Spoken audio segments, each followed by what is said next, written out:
Vijayalalitha YouTube சேனலுக்கு உங்களை வரவேற்கிறேன். இன்றைக்கி நான் ஆந்திரா பருப்பொடி செய்ய போகிறேன். அதுக்கு தேவையான பொருள் என்னென்னு பார்த்துருவோம். 10 காஞ்ச மிளகா, அரை கப்பு உடச்சக்கடலை, அதே அளவு அரை கப்பு துவரம்பருப்பு, இன்னொரு கப்பில் மிளகு, சீரகம், தனியா எல்லாம் கால்வாசி போட்டு வச்சுருக்கேன். பூண்டு ஒரு 10 பல் பூண்டு தட்டி வச்சுருக்கேன். ஒரு கத்து கருவேப்பிலை உருவி வச்சுருக்கேன். அரை ஸ்பூன் உப்பு, அரை ஸ்பூன் பெருங்காயம். இவ்வளோ தான் இதுக்கு தேவையான பொருள். எப்படி செய்யலான்றதை பார்க்கலாம் வாங்க. இப்போ அடுப்பை பற்ற வச்சாச்சு. இப்போ துவரம்பருப்பு போட்டு வறுக்கணும்.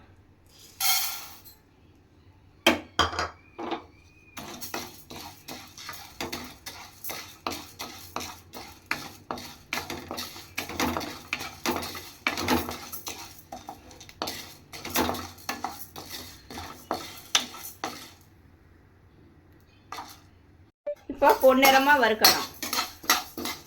இன்னும் கொஞ்சம் நல்லா வறுபடணும். அது எப்படி வரும்னு காட்டுறேன் நான், பாருங்கள். இந்த மாதிரி பொன்னிறமாக வரணும். பொன்னிறமாக வந்தால் நம்ம ஆஃப் பண்ணிட வேண்டியதான். அடுத்தது என்ன போட்டுருந்துன்றதை காட்டுறேன். இப்போ காஞ்ச மிளகா போடணும். காஞ்ச மிளகா போட்டு 2 சிகப்பாக இருக்கும்போது கருப்பாகக்கூடாது, உப்பசமாக வரணும்.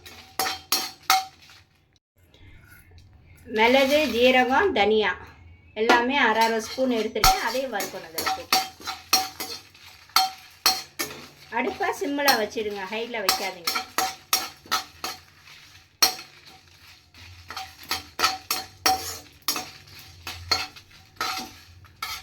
இதில் 10 பல் பூண்டு,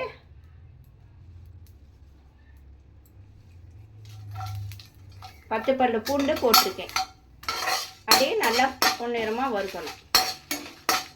அடுப்பு சிம்மில் தான் இருக்குது. பொன்னிறமாக வறுத்துருங்க.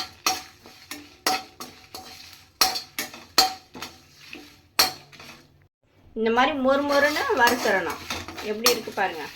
பூண்டும் சரி, காஞ்ச மிளகாவும் சரி, கருவேப்பிலையும் சரி, மிளகு, சீரகம் எல்லாமே மொறுன்னு வறுத்துறணும்.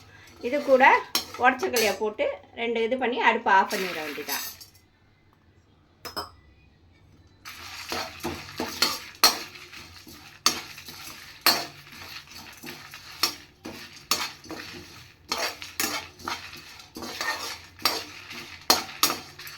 அடுப்பை ஆஃப் பண்ணிட வேண்டியதான்.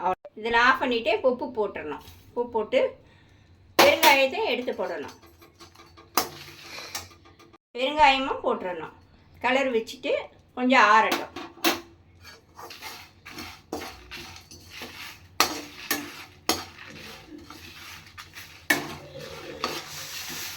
இப்போ இது கூட துவரம்பருப்பையும் போட்டுட்டு ஆற வச்சிட வேண்டியதான். ஆறின பின்னாடி எப்படி அரைச்சி காட்டுறேன் பாருங்கள். பருப்பொடி அரைச்சிருக்கேன், எப்படி இருக்குன்றதை பாருங்கள். நைஸாகவும் இருக்கக்கூடாது, குறன்னு இருக்கக்கூடாது, மீடியமாக இருக்கணும் சாப்பிட்றதுக்கு. அப்போ தான் செம்ம டேஸ்ட்டாக இருக்கும். இதை நான் வேறு இதில் மாற்றி எப்படி இருக்குன்னு காட்டுறேன் பாருங்கள். ஆந்திரா பருப்பொடியை அரைச்சிருக்கேன். பிடிச்சிருந்தா லைக் பண்ணுங்கள், ஷேர் பண்ணுங்கள், கமெண்ட் பண்ணுங்கள், பெல் பட்டனை தட்டுங்க, சப்ஸ்கிரைப் பண்ணுங்கள். ஓகே, தேங்க்யூ, பாய்.